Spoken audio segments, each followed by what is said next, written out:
Good afternoon, friends. Today we are going to study the regulation of breathing. आता हे regulation of breathing हे जे आहे हे पाहण्याच्या अगोदर आपण एक 3 बाबी पाहिलेल्या आहेत. त्या कोणकोणत्या? किंवा एक exchange of gases, external respiration. दुसरं आपण पहिलं पाहिलं होतं एक्सटर्नल रेस्पिरेशन. त्याच्यानंतर नंबर 2ला आपण पाहिलं internal respiration.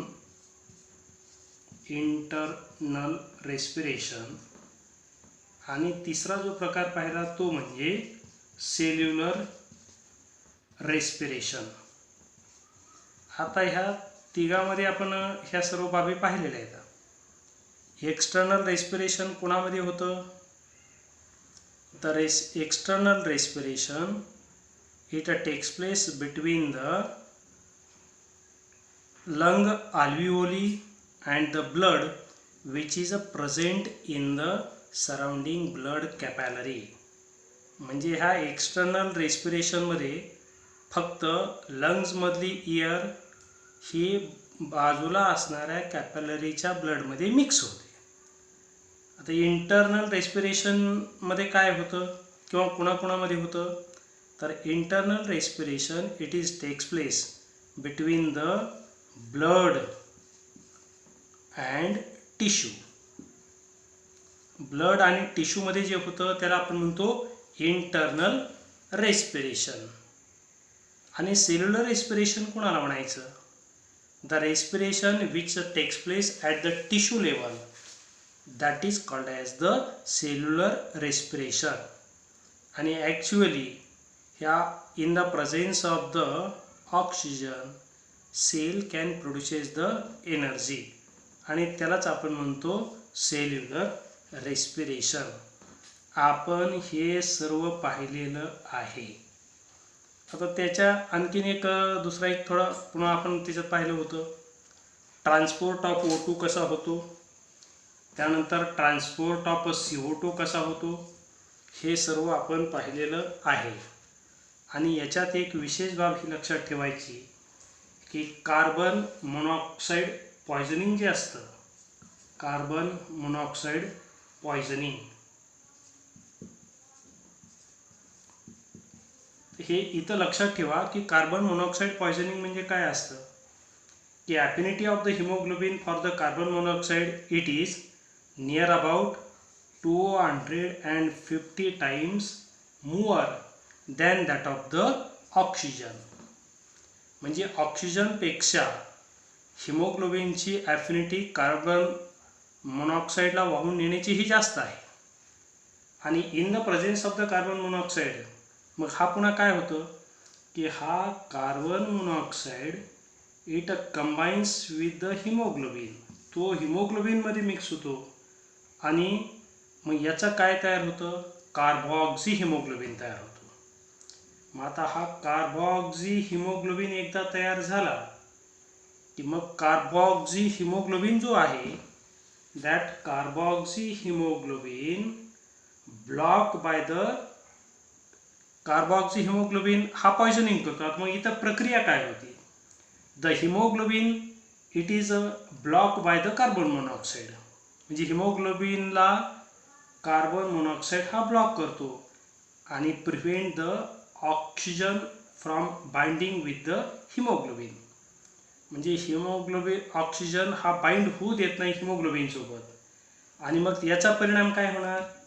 Less haemoglobin is available for oxygen transport depending the cells of the oxygen and this is the carbon monoxide poisoning.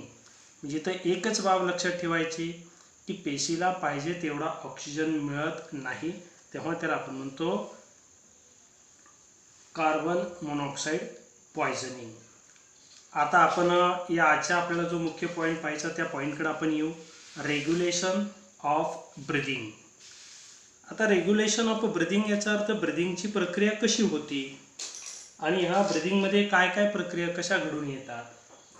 आपण इथं लक्षात ठेवायचं की ब्रीदिंग मेकॅनिझम हे कसं घडतं आणि त्यामध्ये कोणाकोणाचा महत्त्वाचा रोल आहे ते आपल्याला अगोदर इथं पाहायचं. आता ब्रीदिंगमध्ये कोणाकोणाचा रोल असतो महत्त्वाचा आपण याच्या अगोदरही पाहिलेले. स्टर्नम, त्याच्यानंतर रिब्स आणि डायफ्राम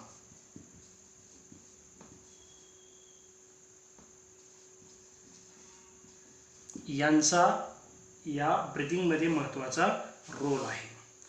आता इथं जर आपण विचार केला तर ब्रीदिंग जे आहे ते breathing volume of the thorax. आता ब्रीदिंग होतं हे कशावर, ब्रीदिंग होणं अवलंबूनच कशावरती आहे तर थोरॅसिक व्हॉल्यूम कमी जास्त होणं याच्यावरती हे सर्व अवलंबून असतं. म्हणजे ब्रीदिंगची जी प्रक्रिया आहे तर ती आपण असं म्हणतो की थोरॅसिक रिजन हा खालीवर होतो आणि म्हणून ही ब्रीदिंगची प्रक्रिया ही घडून येते. आता आपण एक सामान्य बाब जर पाहिली ना, in case of the adult म्हणजे ज्या माणसाची पूर्ण वाढ झालेली त्याला आपण अडल्ट म्हणतो. मग adult can breathe the 12 times. In the normal adult person it can breathe the 12 times per minute. एका मिनिटामध्ये अडल्ट माणसाची ब्रीदिंग ही 12 टाइम्स असते. आता ही 12 टाइम्स जी ब्रीदिंग असते अडल्टचा विचार केला आणि चिल्ड्रनचा जर विचार केला तर न्यूली बॉर्नमध्ये हा ब्रीदिंगचा जो रेट आहे it is 40 times per minute. म्हणजे इथं एक आपल्याला बाब लक्षात येईल की हा ब्रीदिंगचा रेट हा न्यू बॉर्नमध्ये जास्त असतो आणि अडल्टमध्ये कमी असतो. अडल्टमध्ये एका मिनिटाला 12 टाइम्स आणि न्यू बॉर्नमध्ये पर मिनिटाला 44 टाइम्स. आणि ही जे ब्रीदिंग आहे breathing it is the involuntary process. What is mean by involuntary process? Involuntary process, इनव्हॉल्युंटरीचा अर्थ असा असतो की which is not under the control of our will, that is called as the involuntary. म्हणजे शरीरामध्ये अशा काही घटना घडतात की ज्या आपल्या कंट्रोलमध्ये नसतात आणि त्याला आपण म्हणतो इनव्हॉल्युंटरी. मग respiration it is also a involuntary process. आणि हे जे आहे आता रेस्पिरेशनचा आपण विचार कर. Respiration it is under the control of the nervous and the chemicals. या दोघांवरती अवलंबून असतो. नर्वस म्हणजे रेस्पिरेशन हे कोणाकोणावरती अवलंबून असतं तर respiration it is depend on the nervous tissue and the hormones, त्याला आपण केमिकल्स असं म्हणतो. Nervous and chemical. जिथं कोणतं वाक्य आपण लक्षात ठेवणार की respiration it is under the dual control. Dual म्हणजे दोघांच्या. मग कोणाकोणाच्या कंट्रोलमध्ये असतं नर्वस आणि केमिकल. नर्वस म्हणजे न्यूरॉनच्या कंट्रोलमध्ये असतं, नर्वस टिश्यूच्या कंट्रोलमध्ये असतं आणि केमिकल्स म्हणजेच काय हार्मोन्स. या दोघांच्या कंट्रोलमध्ये हे रेस्पिरेशन असतं. आता त्यानंतर आपण पुढची बाब समजून घ्यायची की nervous system contain the 2 major organs. Nervous सिस्टीममधले 2 मेजर ऑर्गन्स जे आहेत ते कोणकोणते आहेत? आता उदाहरणार्थ मी तुम्हाला या ठिकाणी दाखवतो. तर नर्वस सिस्टीमचे 2 मेजर ऑर्गन्स कोणकोणते आहेत तर याच्यामध्ये नंबर 1 पॉन्स व्यारोली. हा जो भाग आहे ना हा दॅट इज द पॉन्स व्यारोली. आणि दुसरा जो भाग आहे दॅट इज द हा खालचा जो देठासारखा भाग आहे दॅट इज द मेडुला. हा वरचा कोणता झाला पॉन्स आणि खालचा भाग कोणता आला मेडुला. म्हणजे nervous system contain the two major organs. कोणकोणते आहेत? पॉन्स आणि medulla. These are the major organs of the nervous system. आणि nervous system contains the mainly 3 parts. हे आपण आता पुढच्या टॉपिकमध्ये पाहणारच आहोत. नर्वस सिस्टीमचे मुख्यत्वे 3 भाग असतात. एक तर सेंट्रल नर्वस सिस्टीम. 3 भाग कोणकोणते असतात ते? सेंट्रल नर्वस सिस्टीम, ज्याला आपण शॉर्टमध्ये म्हणतो CNS, सेंट्रल नर्वस सिस्टीम. त्यानंतर number 2 PNS, peripheral nervous system. आणि तिसरा जो भाग आहे याला म्हणतात ANS, ऑटोनॉमस नर्वस सिस्टीम. आता हे नर्वस सिस्टीमचे 3 भाग आहेत. आता याच्यातली सेंट्रल नर्वस सिस्टीम आहे ना, ही central nervous system. Central nervous system it contains the brain. सेंट्रलमध्ये कोण कोण येतं? तर central nervous system it includes the brain आणि स्पायनल कॉर्ड. स्पायनल कॉर्ड हे सेंट्रल नर्वस सिस्टीममध्ये येतात. आता त्याच्यामधला आपण काय, आता ब्रेनचा जर विचार केला आपण तर ब्रेनमध्ये पुन्हा ब्रेनचे सेंट्रल नर्वस सिस्टीममधला हा जो ब्रेनचा भाग आहे it is divided into the 3 parts. That is the fore brain, mid brain आणि हिंड ब्रेन. त्याचे 3 भाग असतात. आता ते कोणकोणते आहेत? फोर ब्रेनचे हे भाग आहेत. फोर ब्रेन नंबर 2 हा fore brain, number 2 mid brain आणि तिसरा हा जो आहे that is the hind brain. आता तुम्ही म्हणाल की हे ब्रेनचे हे भाग का पाहिजे? कारण आपल्याला काय पाहिजे की मेडुला ऑब्लॉंगेटा आणि पॉन्स व्हेरोली हे कुठं असतात हे समजण्याकरता आपल्याला माहिती असायला पाहिजे की सेंट्रल नर्वस सिस्टीमचे 3 भाग आहेत. Fore brain. सेंट्रल नर्वस सिस्टीममध्ये कोण कोण येतं? ब्रेन आणि स्पायनल कॉर्ड. मग ब्रेनचे परत 3 भाग, फोर ब्रेन, मिड ब्रेन आणि हिंड ब्रेन. आता त्याच्यामध्ये पॉन्स व्हेरोली हा पॉन्स आणि मेडुला. पॉन्स आणि मेडुला हे जे आहेत pons and medulla oblongata, these are the parts of the hind brain. मग याच्यातला हाइंड ब्रेन जो आहे या हिंड ब्रेनचे जे पार्ट्स आहेत that is the pons varolii and medulla oblongata. म्हणजे ह्या ब्रेनचे जे 3 भाग आहेत या 3 भागामधला जो शेवटचा भाग आहे हिंड ब्रेन, या हाइंड ब्रेनमध्ये पॉन्स व्हेरोली आणि मेडुला ऑब्लॉंगेटा असे 2 भाग येतात. मी आत्ताच दाखवलं होतं. हा आहे पॉन्स व्हेरोली आणि हा आहे medulla oblongata. These are the 2 parts of the hind brain. आणि मग आता हे काय करतात? हा जो पॉन्स आणि मेडुला जो आहे म्हणजे हा आणि हा भाग, pons and medulla oblongata both it control the steady rate and depth of the respiration. आपण असं म्हणतो स्टेडी रेट, याचा अर्थ कंटिन्युअस जो आपला रेट असतो की सरासरी ब्रिदिंग हे 12 टाइम्स होतं, याला आपण म्हणतो स्टेडी रेट. मग steady rate and depth of the respiration it is controlled with the help of the pons varolii and the medulla oblongata. आता याच्यामध्ये मग respiration centres total divided into the 3 groups.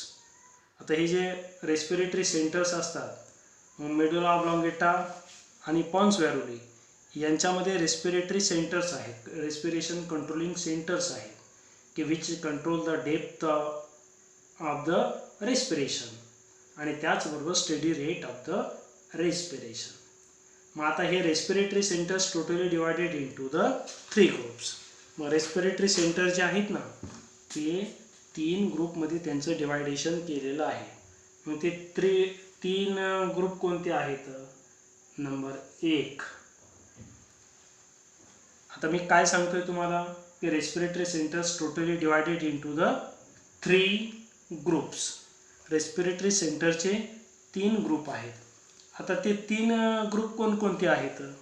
तर पहिला जो ग्रुप आहे तर तो ग्रुप म्हणजे dorsal group of neuron. Dorsal group of neuron. दूसरा जो आहे that is the ventrolateral group of neuron. Ventrolateral group of neuron. Group of neuron. आणि तिसरा जो आहे दॅट इज द न्यूमोटॅक्सिक. न्यूमोटॅक्सिक.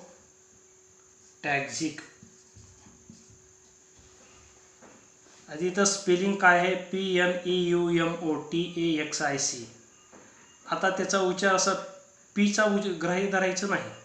या ठिकाणी पी जो आहे ना दॅट इज द सायलेंट आणि म्हणून याचा उच्चार कसा असतो? Pneumotaxic centre. Pneumotaxic centre. असे हे काय झाले? These are the respiratory total respiratory centre. हे 3 रेस्पिरेटरी सेंटरचे. आता त्याच्यामध्ये कोणामध्ये काय काय आहे? आता त्याचा जर आपण विचार केला, पहिला घ्या तर डॉर्सल ग्रुप ऑफ न्यूरॉन. हा आहे dorsal group of neuron. Dorsal group of neuron it is present in the dorsal side of medulla. म्हणजे हा डॉर्सल ग्रुप ऑफ न्यूरॉन कुठं असतात? हा आहे मेडुला आणि मेडुलाची डॉर्सल साइड म्हणजे ही वरची बाजू. मग dorsal group of neuron they are present at the dorsal side. हे या बाजूला ही झाली त्याची डॉर्सल साइड. मग या बाजूला dorsal group of neurons are present. त्याच्यानंतर ventrolateral group of neuron which is present at the ventral side of the medulla. Ventral म्हणजे खालची बाजू. मग या खालच्या बाजूला काय असतात? वेंट्रोलॅटरल ग्रुप ऑफ न्यूरॉन. आता हे झाले खालच्या बाजूला. आणि आता तिसरा जो आहे that is the pneumotaxic centre which is located inside the pons. म्हणजे याच्यावरून आपल्याला एक 2 बाबी इथं लक्षात आल्या असतील. वरचे जे दोन्ही सेंटर आहेत ते कुठं आहेत? मेडुलामध्ये आहेत. आणि खालचं तिसरं जे सेंटर आहे ते कुठं आहे? That is present in the pons. पॉन्समध्ये हे सेंटर आहे. आता हे तिन्ही सेंटर काय करतात? तर dorsal group of neuron it is present in the medulla and it controls the inspiratory, किंवा आपण असं म्हणू it is a inspiratory centre. It is a inspiratory centre. आता इथं काय काय आपण लक्षात ठेवणार की dorsal group of the neuron it is present in the medulla and in this region inspiratory centres are present. दुसरं काय आहे? दुसरं आहे वेंट्रोलॅटरल ग्रुप ऑफ न्यूरॉन. आता याच्यामध्ये काय असतं? तर याच्यामध्ये inspiratory and expiratory centres are present. इथं कोणते 2 सेंटर आहेत?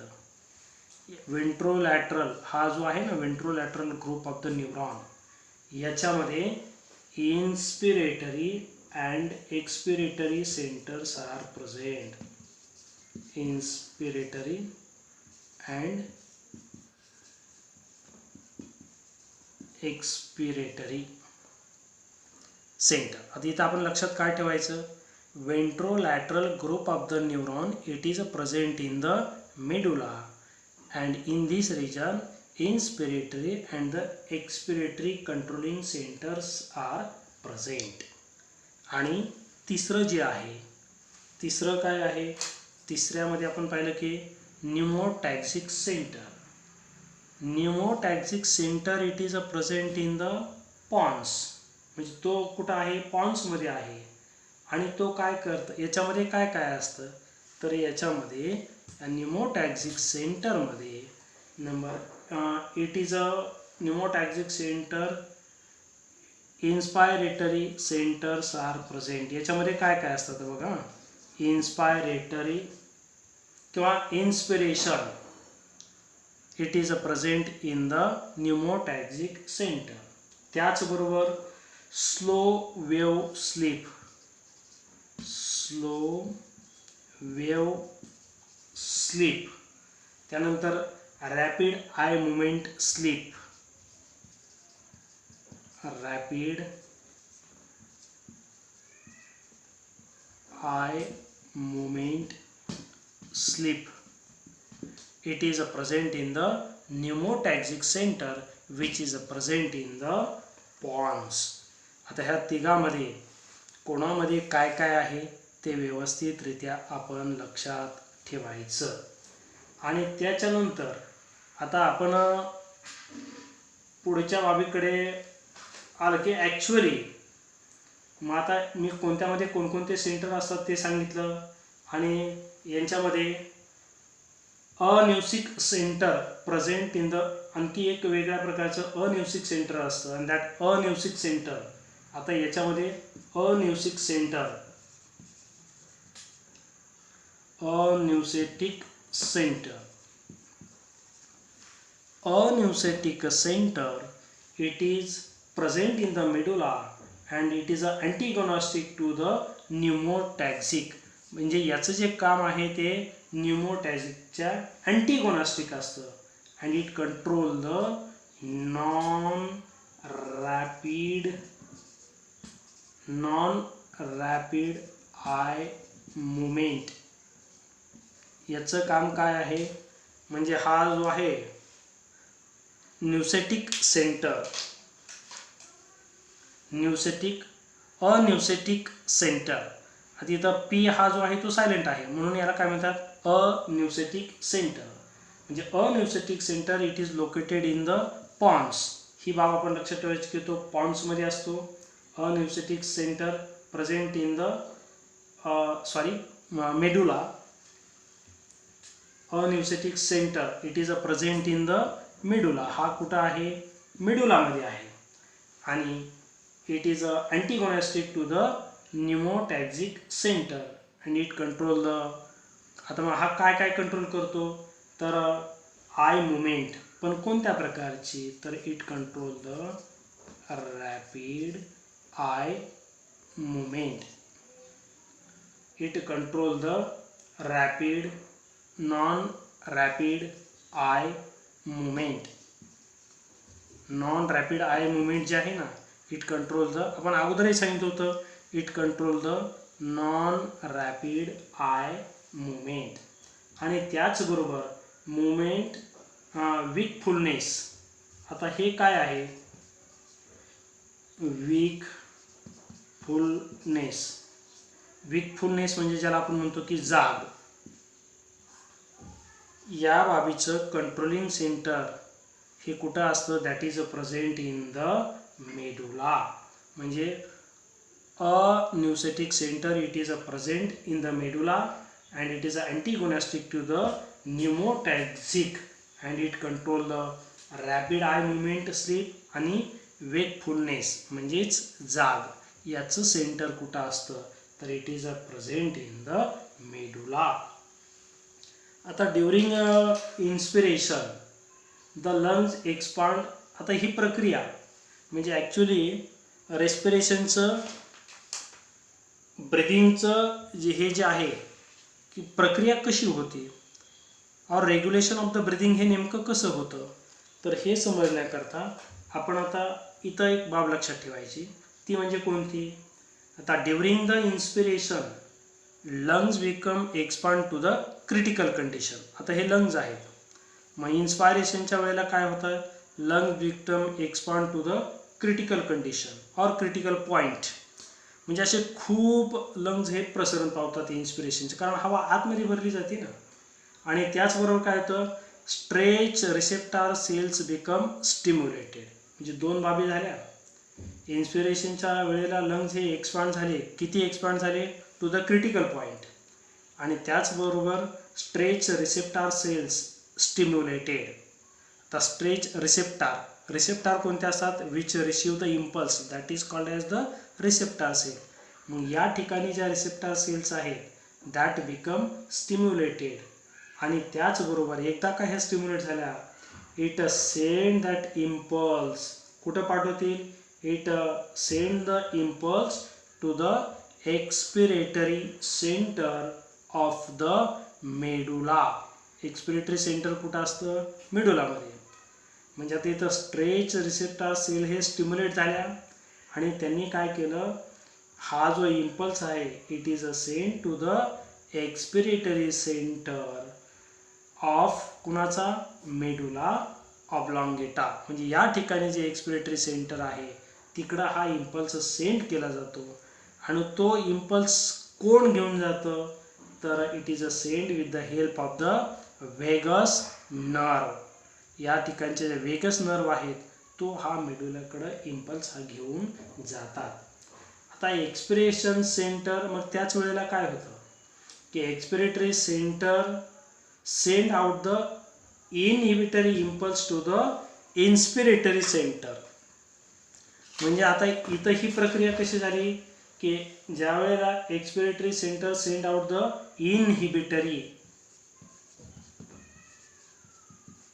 इनहिबिटरीचा अर्थ काय होतो? निषिद्ध. मग आता inhibitory impulse to the inspiratory centre.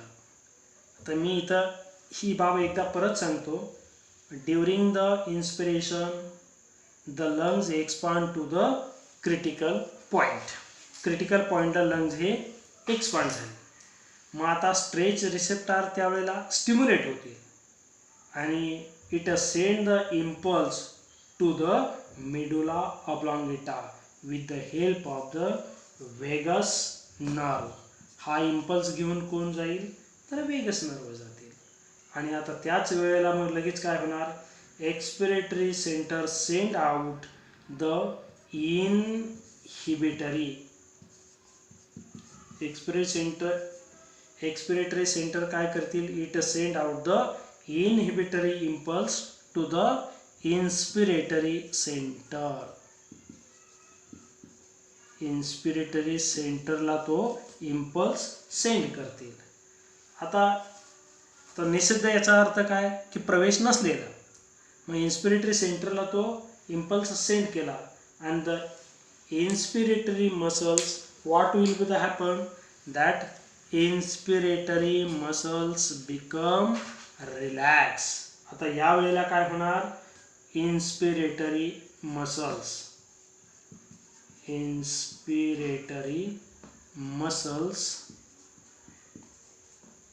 become relax. आता इन्स्पिरेटरी मसल्स याचा अर्थ कोणत्या मसल्स आहेत या? That is the intercostal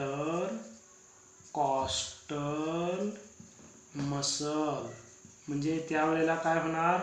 intercostal muscles become relax and when the intercostal muscles become relaxed at that time the expiration intercostal muscles relax झाल्या.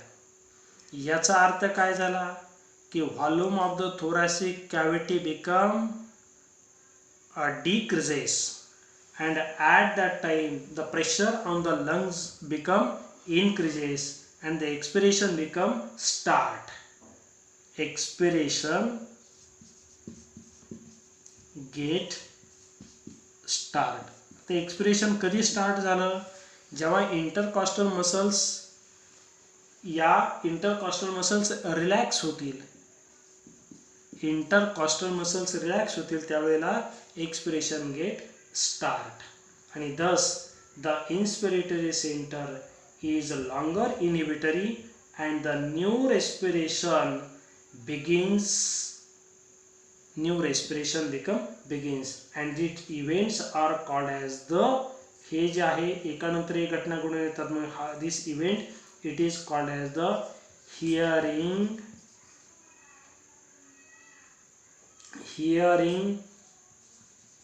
Brewer reflex, यालाच काय म्हणतात, hearing Brewer reflex.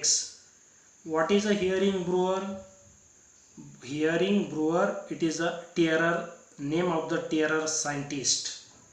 म्हणजे या सायंटिस्टनं या रिफ्लेक्सचा शोध लावला आणि म्हणून त्याला काय म्हणतात, हिअरिंग ब्रुअर रिफ्लेक्स.